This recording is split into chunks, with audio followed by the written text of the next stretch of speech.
सोबत बरोबर काहीतरी साईड करायचं असेल तर इथं गेला, ह्या साईडला गेला तो आतमध्ये गेला काय? हो. तर जय शिवराय मित्रांनो, जय शिवराय. आपण आलो आता पुन्हा वाराठी येतेच, जो की पोल्ट्रीमधून एक स्टोरूम आहे, तिथे सामान आहे त्याचा. साप जो आहे तो आतमध्ये, बघूया कोणता साप आहे.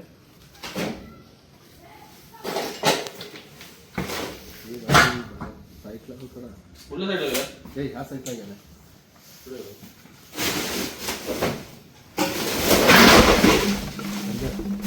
काढून झालं सापला काढून मित्रांनो एक रसाळ पण आहे, कोण साप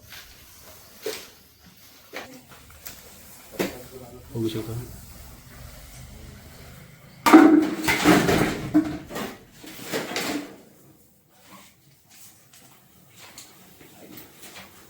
चल बाहेर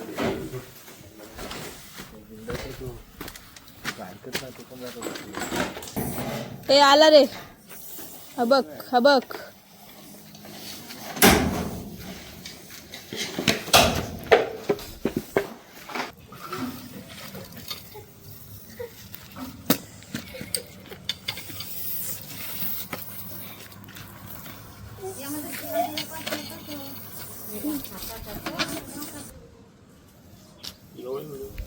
नाही झूम केलंय.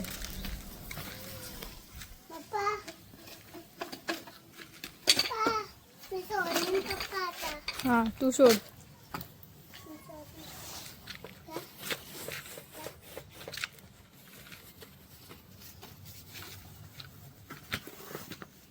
तर मित्रांनो आपण जो आता रसोल वायपर कोणच साप पकडला होता त्याला आपण लगेच रिलीज करतोय. तर मित्रांनो मी त्याला न हात लावताच पकडलाय. बरेच जण कमेंटसुद्धा करतील की तू हात काना लावलास, त्याला सेफ्टी धरून उचलू शकत सुद्धा होतास, पण मला त्या गोष्टी करायच्या नाहीत. जेवढा आपल्याला सेफमध्ये साप पकडता येईल तेवढा आपल्याला सेफली साप पकडायचा आहे आणि त्याला व्यवस्थित रिलीजसुद्धा करायचा आहे. त्याच्यामुळं नो रिस्क, कारण आपण वाचलो तर भविष्यात आपण 100 साप वाचतो एवढी खात्री आहे. म्हणून त्याला आपण लगेच पर्यावरणामध्ये रिलीज करतोय. तर बघू शकता मित्रांनो, त्रिकोणी आकाराचा त्याचा हेड, त्याच्यानंतर रुद्राक्षाच्या माळेसारखा त्याच्या बॉडीवरचे पट्टे. तर मित्रांनो एक विषारी साप आहे, बोनस साप. तर आता आपण पर्यावरणामध्ये रिलीज केलेला आहे.